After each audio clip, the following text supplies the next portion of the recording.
বিশ্ব রেকর্ড গড়ে বিশ্ব চ্যাম্পিয়ন ভারত। টি-20 বিশ্বকাপ ফাইনালে সঞ্জু স্যামসন, অভিষেক শর্মাদের দাপুটে পারফরমেন্সে 96 রানে নিউজিল্যান্ডকে হারিয়ে পরপর দুবার টি-20 বিশ্বকাপ চ্যাম্পিয়ন হলো ভারতীয় দল এবং ফাইনালে অলরাউন্ড পারফরমেন্স দেখালেন সঞ্জু স্যামসন, জশপ্রীত বুমরারা। ব্যাট হোক বা বল, নিউজিল্যান্ডকে যেন একেবারে ম্যাচ থেকে দূরে ছিটকে ফেলে দিলেন ভারতীয় ক্রিকেটাররা। টসে জিতে প্রথমে ভারতকে ব্যাটিং করতে আমন্ত্রণ জানিয়েছিল নিউজিল্যান্ড। শুরু থেকেই ব্যাটে ঝড় তুলেছিলেন ভারতের দুই ওপেনার সঞ্জু স্যামসন এবং অভিষেক শর্মা। যে বিরাট রানের পাহাড় গড়ল ভারত, সেই রান তাড়া করতে কার্যত হিমশিম খেয়ে গেল নিউজিল্যান্ড।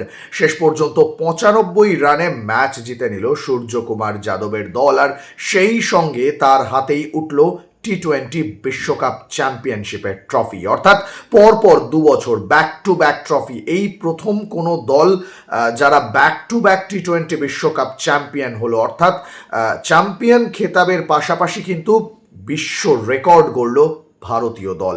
যদি আজকের এই জয়ের নায়ক নির্বাচন করা হয় তাহলে কিন্তু একাধিক নাম উঠে আসবে।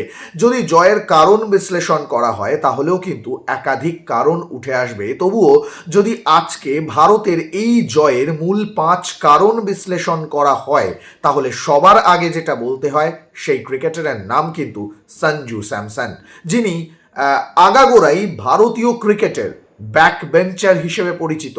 প্রতিভাবান ক্রিকেটার হয়েও সেভাবে ভারতীয় দলে সুযোগ পাননি, কিন্তু এই বিশ্বকাপে সঞ্জু স্যামসনের উপর ছিল গুরু দায়িত্ব।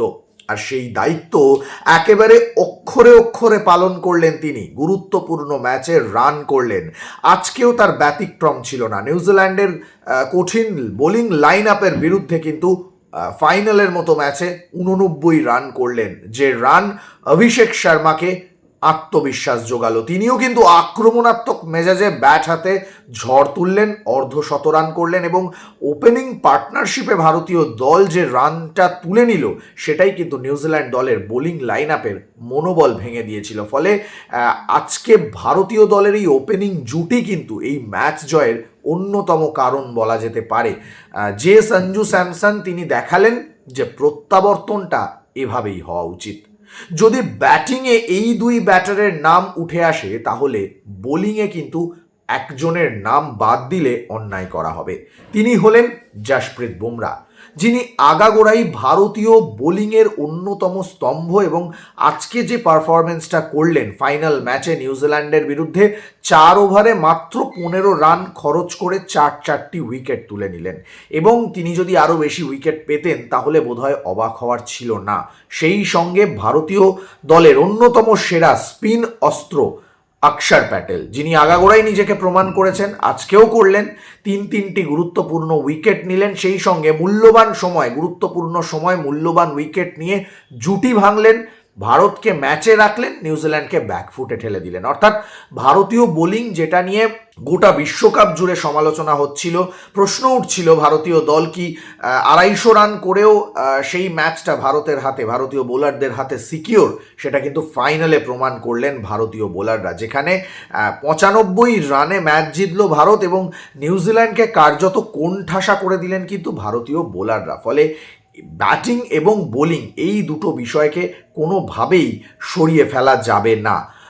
এছাড়াও যে বিষয়টা বোধহয় আজকের ম্যাচে ভারত নিউজিল্যান্ডের পারফরমেন্সের মাঝে একটা বড় ফারাক গড়ে দিল, একটা তফাৎ গড়ে দিল, সেটা অবশ্যই ব্যাটিং ডমিনেন্স, যেটা এই বিশ্বকাপ জুড়ে আমরা দেখতে পেয়েছি। ভারতীয় দল একেবারে প্রথম ম্যাচ থেকে কিন্তু প্রতিপক্ষের উপর ব্যাটিং ডমিনেন্সই দেখিয়েছে। হয়তো সব ম্যাচে সবাই রান পাননি, কিন্তু যারা রান পেয়েছেন তারা কিন্তু বোলারদের কার্যত ছাড়খাড় করে দিয়েছে।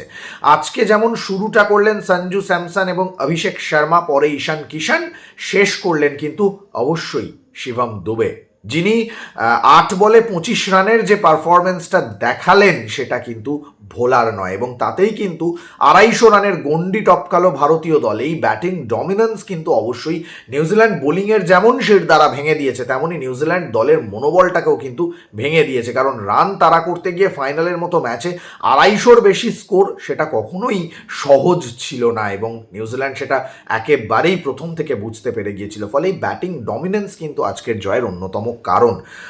চতুর্থ পয়েন্ট অবশ্যই হোম অ্যাডভান্টেজ। এই প্রথম কোনো দল কিন্তু ঘরের মাঠে টি-20 বিশ্বকাপ চ্যাম্পিয়ন হলো, এবং যে মাঠ নিয়ে একাধিকবার প্রশ্ন উঠছিল আহমেদাবাদে কিন্তু ভারতীয় দল এর আগে কোনো মেগা ম্যাচ, যে ম্যাচে ভারতকে জিততেই হবে এরম ম্যাচ কিন্তু অনেক সময় ভারত পা পিছলিয়েছে।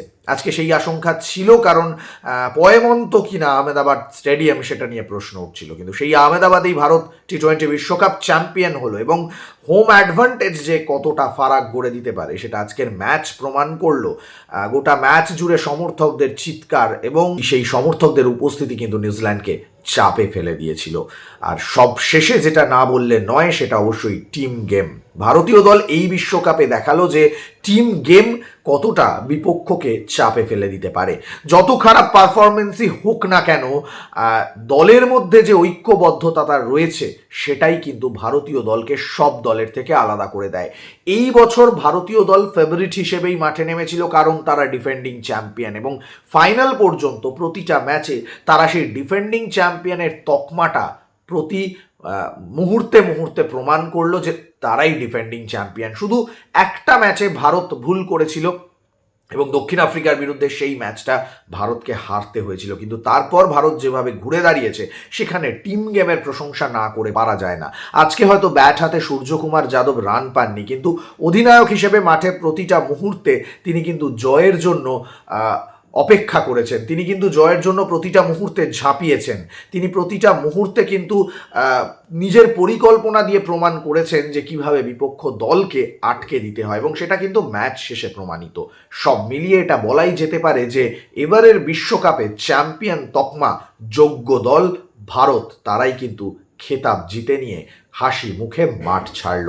বিশ্ব চ্যাম্পিয়ন ভারত। সৌরভ মুখার্জি, রে স্পোর্টস।